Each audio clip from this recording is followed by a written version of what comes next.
법사품.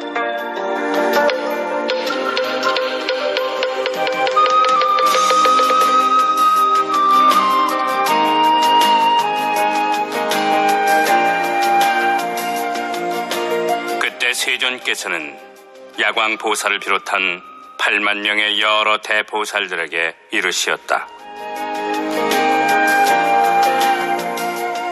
야광보살이여, 그대는 이 대중 가운데에서 한량없는 하늘 전신 용왕 야차와 건달바 아수라 가루라 긴나라 마우라가 같이 사람인 듯하면서 아닌 이들과 성문을 구하거나 벽지부를 구하거나 불도를 구하는 비구 비구니 우바세 우바이들을 보고 있느냐? 이와 같은 무리들이 다 부처님 앞에서 묘법 연화경의 한 개송이나 한 구절을 듣고 하다못해 한 생각 찰나라도 따라서 기뻐한다면 내가 전부 수기를 주리니 반드시 안욕따라 삼약삼보리를 얻으리라. 부처님께서 야광보살에게 계속 이르시었다. 또 열애가 열반한 뒤에 누구라도 묘법 연화경을 듣되 심지어 한 개송이나 한 구절을 듣고 한순간 찰나라도 따라서 기뻐한다면 마찬가지로 내가 그에게 안욕따라 삼약삼보리의 수기를 주리라. 또 가령 어떤 사람이 묘법 연화경에서 그 중에 한 개송이라도 받아 지니고 읽고 외우며 남을 위해 설명해주고 베껴 쓴다고 하자. 뿐만 아니라 이 경책을 부처님과 같이 소중히 생각하여 꽃과 향, 영락, 가루향, 바르는 향, 사르는 향, 비단일산, 깃발, 의복과 악기 등 여러 가지로 공양하고 하다못해 합장이라도 해서 공경한다면 야광보살이여, 마땅히 잘 명심하여라. 그 모든 사람들은 이미 일찍이 10만억 부처님들께 공양하였고 모든 부처님들 처소에서 대원을 성취하였으나 중생을 불쌍히 여겨서 다시 이 인간 세계에 태어난 자들이니라. 야광보살이여, 어떤 중생이 미래 세상에 반드시 성불하겠습니까? 라고 누군가 질문한다면 응당 앞에서 언급한 이런 모든 사람들이 미래 세상에 반드시 성불한다고 대답하여라. 왜냐하면 가령 어떤 선남자 선녀인이 법화경에서 그 중에 한 구절이라도 받아 지니고 읽고 외우며 남을 위해 해설해주고 베껴 쓴다고 하자. 게다가 꽃과 향, 영락, 가루향, 바르는 향, 사르는 향, 비단일산, 깃발, 의복, 악기 등 여러 가지로 경책에 공양하고 합장하여 공경한다면 그 사람은 모든 세상 사람들이 응당 우러러보고 받들어야 할 뿐이니라. 따라서 열애를 공양하듯이 그를 공양해야 하나니 그 사람은 마땅히 대보살임을 유념하도록 해라.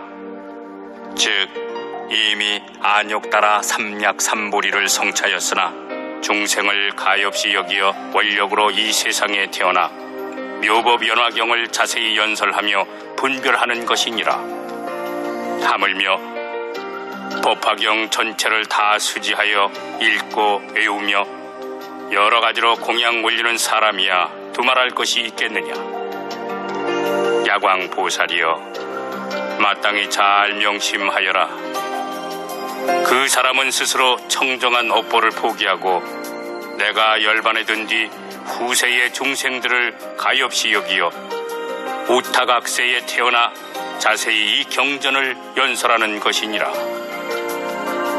만약 그 선남자 선녀인이 내가 열반한 뒤에 가만히 한 사람을 위해 법화경에서 그 중에 한 구절만이라도 말해준다면 마땅히 잘 새겨듣도록 해라. 그 사람은 곧 열애의 심부름꾼이며 열애가 보낸 자로서 열애의 일을 하는 사람이니라. 하물며 대중 가운데에서 널리 많은 사람들을 위하여 설법하는 사람이야 더 말할 나이가 있겠느냐. 야광보살이여, 만약 어떤 못된 사람이 나쁜 마음으로 7 동안 부처님 앞에 나타나서 항상 부처님을 헐뜯고 욕할지라도 그 죄는 오히려 가볍다고 할 수 있으리라. 그러나 어떤 사람이 한마디라도 나쁜 말로서 법화경을 읽고 외우는 제가 신도나 출간 스님을 헐뜯고 비방한다면 그 죄는 훨씬 더 무거우니라. 야광보살이여, 만일 어떤 이가 법화경을 읽고 외우면 마땅히 잘 명심하여라. 그 사람은 부처님의 장엄구로서 스스로 장엄하는 것이나 마찬가지이니 곧 열애께서 어깨에 업고 계신 셈이니라. 따라서 그가 가는 곳마다 응당 따라가서 예배하고 일심으로 합장하며 공경히 공양하고 존중하며 찬탄해야 하느니라. 그래서 꽃과 향, 영락, 가루향, 바르는 향, 사르는 향, 비단일산, 깃발, 의복, 맛있는 음식물을 올리고 여러 악기들을 연주하여라. 즉 인간 세상에서 구할 수 있는 최고 좋은 공양물로 그에게 공양하도록 하여라. 그리고 마땅히 하늘나라 보배를 가져다 뿌려드리되 천상의 보배산이라도 받들어 헌납해야 하리라. 왜냐하면 그 사람이 환희심으로 설법할 때에 잠깐이라도 그 법문을 듣게 되면 마침내 안욕따라 삼약삼보리를 얻게 되기 때문이니라.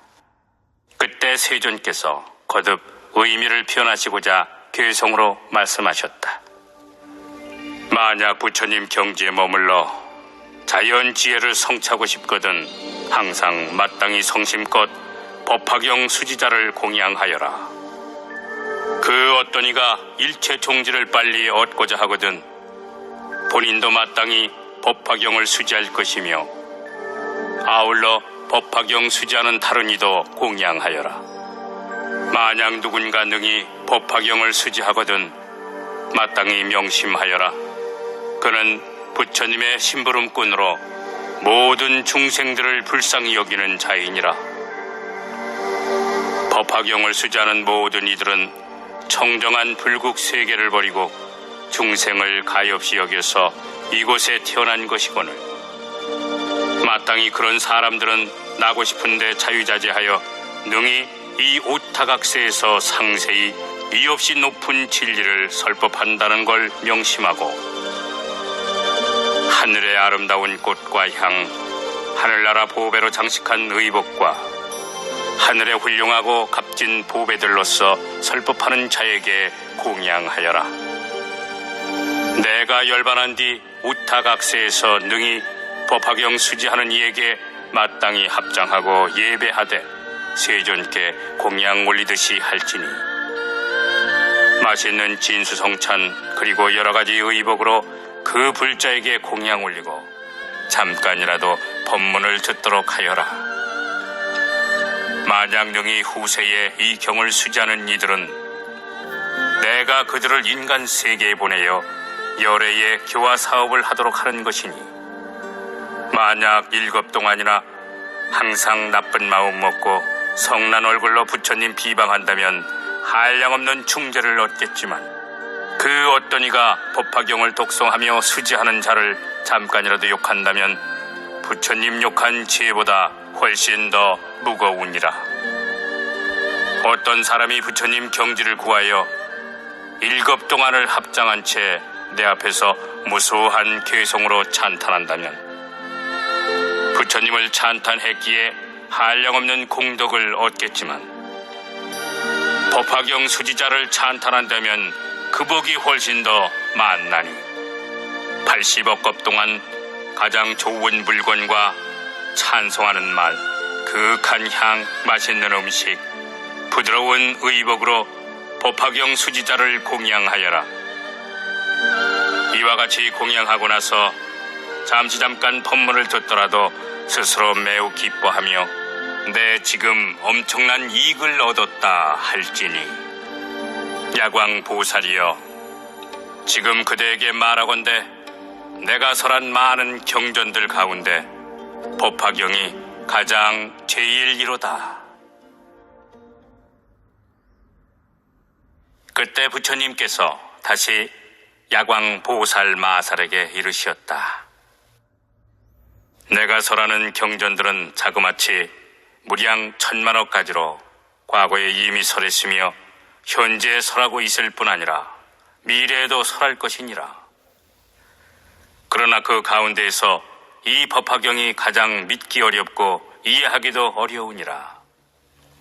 야광보살이여, 이 경전은 모든 부처님들께서 비밀히 간직하시는 요긴한 법장이니라. 그러므로 아무렇게나 퍼뜨려서 함부로 사람들에게 전하지 말지어다. 이는 모든 부처님 세존께서 수호하시는 가르침으로 예로부터 여태껏 완전히 드러내어 설한 적이 없었느니라. 왜냐하면 이 경전은 열애가 눈앞에 버젓이 살아있어도 원망과 질시가 많기 때문이니, 하물며 열애가 열반한 뒤에는 오죽이나 비방하는 소리들이 많겠느냐. 야광보살이여, 마땅히 잘 명심하여라. 열애가 열반한 뒤에 이 경을 써서 지니고 읽고 외우며 공양하고 다른 사람을 위해 설명해주는 이는 열애가 곧 옷자락으로 감싸주며 또 현재 다른 세계에 계시는 모든 부처님들께서도 보호해 주시느니라. 그 사람은 큰 믿음의 힘과 서원의 힘과 선근의 힘이 있나니 마땅히 잘 명심하여라. 그 사람은 열애와 함께 거주하며 열애가 손으로 그의 머리를 쓰다듬어 주시느니라.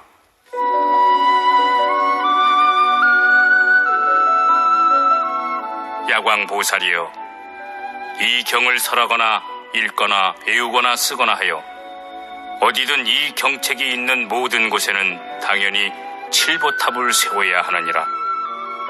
그런데 높고 넓게 탑을 조성하여 장엄하게 꾸미되 굳이 사리를 모실 필요까지는 없느니라.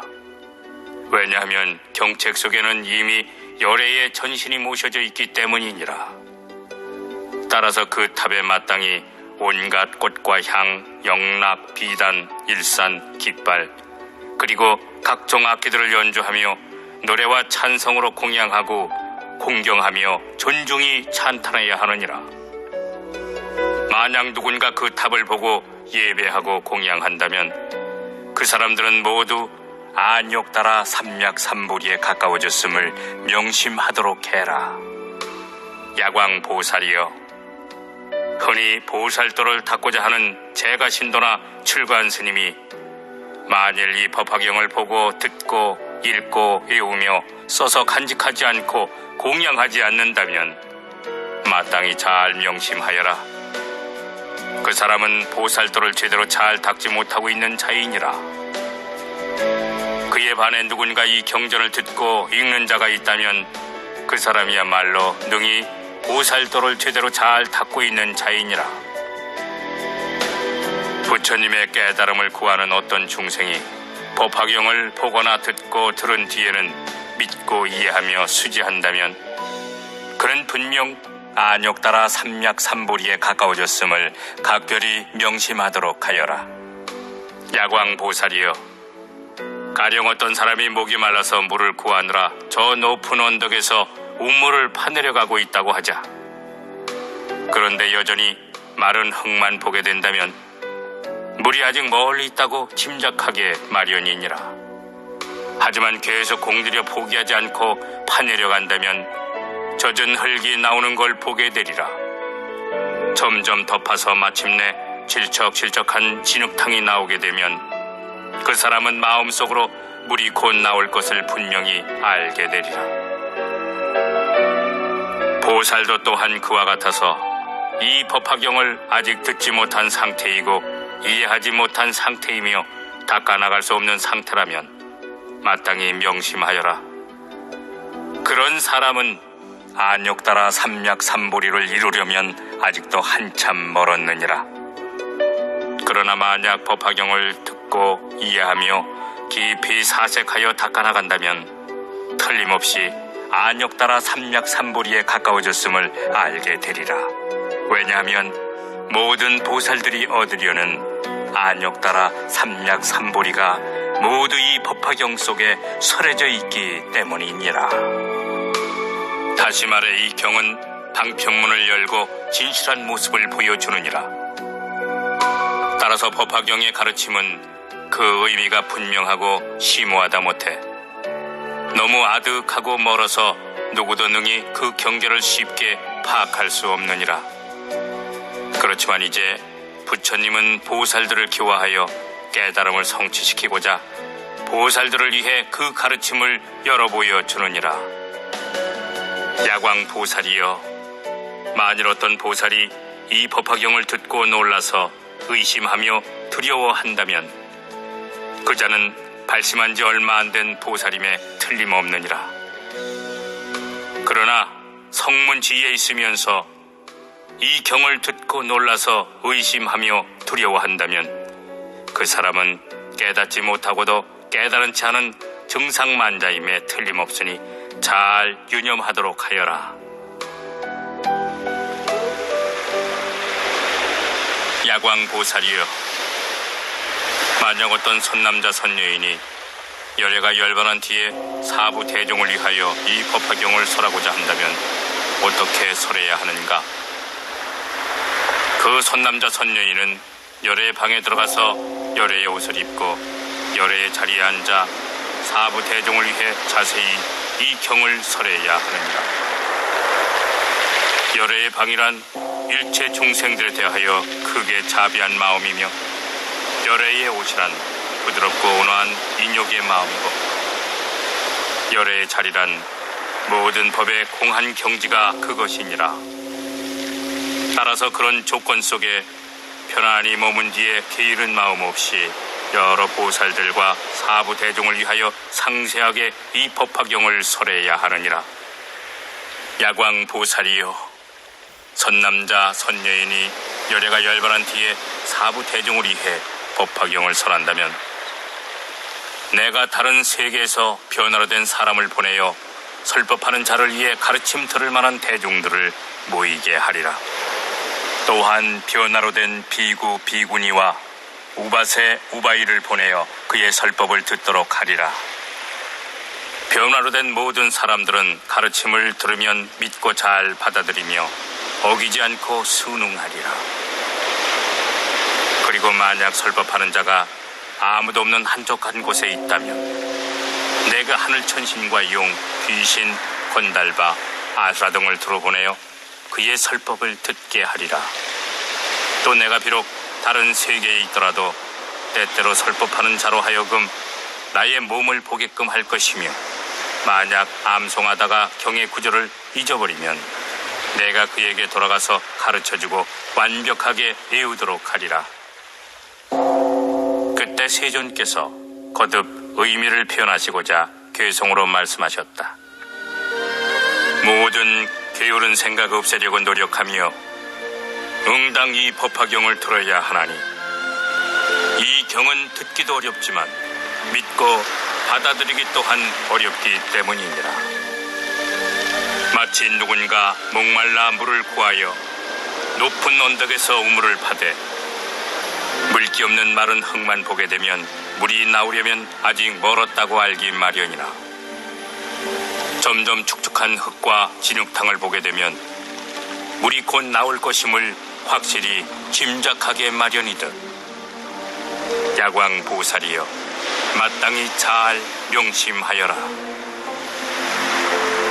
이와 같이 모든 사람들이 법화경을 듣지 못하면 부처님 지혜 얻기가 매우 아득한 일이나 성문 소승법의 한계를 명확히 밝혀낸 이 깊은 경전이야말로 경전들 중에 왕이란 말씀을 듣고 깊이 사색한다면 이들은 부처님 지혜에 거의 다다른 상태임을 유념하라. 만약 누군가 이 경을 설하려면 응당 열애의 방에 들어가 열애의 옷을 입고 열애의 자리에 앉아 대중 가운데서 두려움 없이 널리 분별하여 자세히 설할지니 대자비로 방을 삼으며 부드럽고 온화한 인욕의 옷을 입고 모든 법이 공한 경지를 법자로 삼아 그런 조건 속에서 중생을 위해 설법하되, 만약 이 경을 설할 때 어떤 사람이 나쁜 말로 욕하며 칼과 작대기, 기와 돌로 때리더라도 부처님 생각하고 응당 참아야 하느니라. 나도 천만억 세계에서 깨끗하고 견고한 몸 나타내어 무량억급 동안 한량없이 중생 위에 설법하리니, 내 열반한 뒤에 이 경전을 설하는 이에게는 변화로 된 비구 비구니와 청신사 청신녀 보내어 법사를 공양하도록 하며 많은 중생들 인도하고 소집하여 법을 듣게 하리라.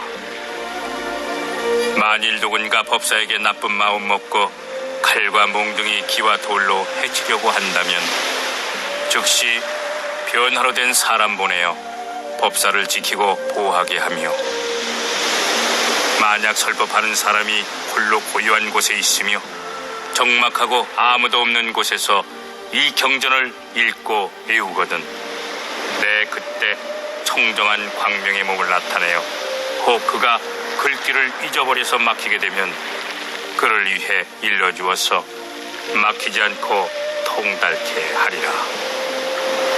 만약 누군가 이런 공덕 갖추고 혹 사부 대중 위에 설하거나 외진 곳에서 경을 읽고 외우면 모두 나의 몸을 볼 것이니, 만일 그가 외딴 곳에 있다면 내가 하늘 천신과 용왕, 야차와 귀신들을 보내어 청법 대중이 되도록 하되, 그는 설법하기를 좋아하고 내용을 분별함에 전혀 막힘이 없는 데다 모든 부처님들의 가호를 받고 있으므로 대중들로 하여금 기쁘게 할 수 있으리라. 법사를 가까이 모시게 되면 빨리 보살도를 완성할 것이고, 그 법사 말에 수순하여 배운다면 항하의 모래알처럼 많은 부처님들을 뵙게 되리라.